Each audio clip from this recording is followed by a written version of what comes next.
शिमला स्थित हिमाचल प्रदेश विश्वविद्यालय में हो रही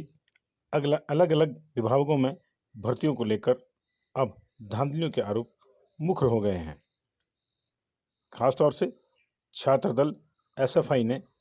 विश्वविद्यालय में हुई धांधलियों को लेकर अब मोर्चा खोल दिया है।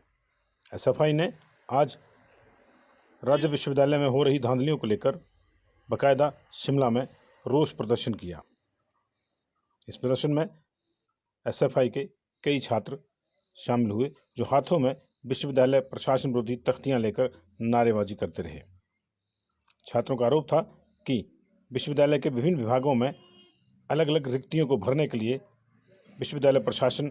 ऐसे नुस्खे अपना रहा है ताकि उसमें कोई भी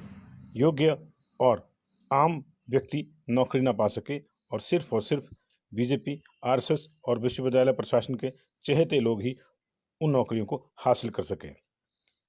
यही नहीं, इस पूरी प्रक्रिया में जो संवैधानिक बाध्यताएं, जो संवैधानिक नियम, जो संवैधानिक प्रक्रियाएं हैं, उनको भी ताक पर रखा जा रहा है और आरक्षण तक के रोस्टर भी अपने हिसाब से तोड़े मरोड़े जा रहे हैं ताकि अपनों को फायदा दिलाया जा सके। एसएफआई ने साफ किया कि अगर इन धांधलियों की जल्दी जांच नहीं हुई तो फिर पूरे प्रदेश में इसके खिलाफ एक बड़ा छात्र आंदोलन खड़ा किया जाएगा, जिसकी जिम्मेदारी प्रशासन की होगी। मैं अमित ठाकुर, एसएफआई हिमाचल प्रदेश राज्य सचिव, और आज जो एसएफआई जिला उपायुक्त कार्यालय शिमला के बाहर प्रदर्शन कर रही है, इसकी वजह पूरा हिमाचल प्रदेश जानता है कि हिमाचल प्रदेश के 3 जो विश्वविद्यालय हैं, सेंट्रल यूनिवर्सिटी हिमाचल प्रदेश जो कांगड़ा के अंदर है, या टेक्निकल यूनिवर्सिटी जो हमीरपुर के अंदर है, और हिमाचल प्रदेश विश्वविद्यालय जो शिमला के अंदर है, इन तीनों विश्वविद्यालयों के अंदर इस लॉकडाउन के पीरियड के अंदर और उससे पहले जो भर्तियां की गई है उसके अंदर जो है भारी अनियमितताएं हैं, धांधलियां उसके अंदर बरती गई है और उसकी अभी तक कोई जांच नहीं हुई है। एसएफआई साफ तौर पे प्रदेश सरकार और हिमाचल प्रदेश विश्वविद्यालय का जो प्रशासन है और सेंट्रल यूनिवर्सिटी की जो अथॉरिटी है उनके ऊपर सीधा आरोप लगा रही है, क्योंकि ये जो भर्तियां हुई है इसमें सबसे पहला जो रोस्टर सिस्टम इसमें इंप्लीमेंट होना चाहिए था, उस रोस्टर सिस्टम को इंप्लीमेंट नहीं किया गया है। अगर आप देखेंगे जो नोटिफिकेशन निकली है और उसके अंदर जो सीटें इन्होंने उसके अंदर निकाली है, उसमें अलग अलग विभागों के अंदर या तो सारी सीटें रिजर्व रखी गई है या फिर सारी की सारी सीटें जो है अनरिजर्व की गई है। तो वो कहीं ना कहीं सवाल खड़ा करता है कि विश्वविद्यालय के अंदर जो सीटें ये इन्होंने निकाली है, इसके अंदर जो पहले ही सीटें जो कैंडिडेट्स हैं उनके अंदर उनके साथ जो है प्लेस की गई है और उनको जो है पहले ही लिस्ट आउट किया गया है कि किस विभाग के अंदर किस जो है जनरल कैटेगरी से या वो जो है रिजर्व कैटेगरी से आना है, तो वो उस आधार पर इन्होंने जो है रिजर्व की गई है। दूसरी तरफ हम देखेंगे जो इन्होंने इस भर्तियों को लेकर स्क्रूटनी कमेटी बनाई है, उस स्क्रूटनी कमेटी के अंदर जो विश्वविद्यालय के सीनियर प्रोफेसर है या डिपार्टमेंट के जो हेड ऑफ द डिपार्टमेंट होते हैं उनको जो है नेग्लेक्ट किया गया है, उनको स्क्रूटनी कमेटी का हिस्सा नहीं बनाया गया है और विदाउट नोटिफिकेशन बाहर से, यूनिवर्सिटी के बाहर से जो है लोगों को स्क्रूटनी कमेटी का हिस्सा बनाया गया है ताकि अपने लोगों को जो है विश्वविद्यालय के अंदर भर्ती किया जाए। इसके साथ साथ हमारे पास बहुत सारी कंप्लेंट जो है इंडिविजुअल आधार पर जो है अलग अलग डिस्ट्रिक्ट से आई है, जिन कैंडिडेट्स ने जो है इन अपॉइंटमेंट्स के अंदर जो है भर्ती के लिए उन्होंने जो अप्लाई किया था उन लोगों को जो इसमें जो है रिजेक्ट किया गया। उन्होंने साफ तौर पे आरोप लगाए हैं कि जो स्पेशलाइजेशन एक डिपार्टमेंट के अंदर या सब्जेक्ट के अंदर होती थी उनको जो इसके अंदर प्राथमिकता दी जानी चाहिए थी, लेकिन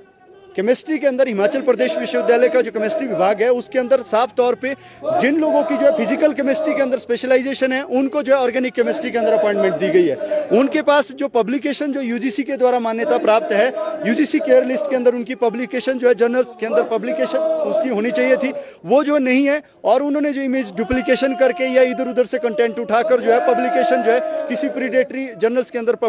पब्लिकेशन की है और उसको जो है यूनिवर्सिटी ने भी कंसिडर किया है। दूसरी तरफ जब इन तमाम अनियमितताओं को लेकर एसएफआई ने आरटीआई फाइल की, विश्वविद्यालय ने एक लाइन लिखने के लिए भी 33 दिन लगाए और 33 दिन बाद ये रिप्लाई आता है कि ये जो आप कंटेंट मांग रहे हैं ये विश्वविद्यालय के जो है वो व्यक्तिगत उसमें आता है, पर्सनल उससे कंटेंट उसके अंदर शामिल है, इसलिए हम ये सूचना नहीं दे सकते। दूसरी तरफ दूसरी आरटीआई हमने जो है इन लोगों की क्वालिफिकेशन के ऊपर लगाई, उसके ऊपर भी जो इन्होंने अपना नकारात्मक रवैया दिखाया और यूनिवर्सिटी की इन भर्तियों को लेकर जो सूचना छात्र मांगना चाह रहा है या हिमाचल प्रदेश के अंदर जो लोग बाहर हुए हैं वो मांगना चाह रहे हैं उनको वो सूचना नहीं दी जा रही है। इसलिए आज एसएफआई इस प्रदर्शन के माध्यम से ये अपील करना चाहती है कि हिमाचल प्रदेश के अंदर बहुत सारे छात्र जो मेहनत कर रहा है और आज जो बेरोजगार बेरोजगार है और इन भर्तियों के माध्यम से वो जो है भर्ती होना चाहता था, आज वो दर बदर की ठोकरें खा रहे हैं। लेकिन विश्वविद्यालय का प्रशासन और प्रदेश की सरकार अपने चहेतों को भर्ती करने के लिए, विश्वविद्यालय के अंदर भगवाकरण करने के लिए इन लोगों को भर्ती कर रही है जो अयोग्य हैं। इसलिए आज इस प्रदर्शन के माध्यम से हम हिमाचल प्रदेश हाई कोर्ट के अंदर भी अभी केस चल रहा है और उस केस के अंदर भी जो है छात्रों का पक्ष वहां पर जो है हाई कोर्ट के अंदर रखा जा रहा है। तो हम उम्मीद करते हैं कि प्रदेश की सरकार इसमें जो है न्यायिक जांच करे और अयोग्य लोगों के ऊपर जो है कार्यवाही होनी चाहिए। क्योंकि सेंट्रल यूनिवर्सिटी के अंदर आपने देखा होगा 4-5 दिन पहले की खबर है, अभी एक बॉटनी डिपार्टमेंट के अंदर जिसकी भर्ती हुई थी वो जो डिपार्टमेंट से रिजाइन करके भाग गया है। तो वो भागा क्यों है, उसने डिपार्टमेंट से जॉब क्यों छोड़ी है, उसके पीछे भी क्या कारण रहे हैं, क्या वो अयोग्य था या उसकी जो काबिलियत के ऊपर जो सवाल खड़े डिपार्टमेंट के अंदर हुए थे उसकी जांच होना जो है बहुत जरूरी है। तो इसी को लेकर आज हमारा प्रदर्शन है। धन्यवाद।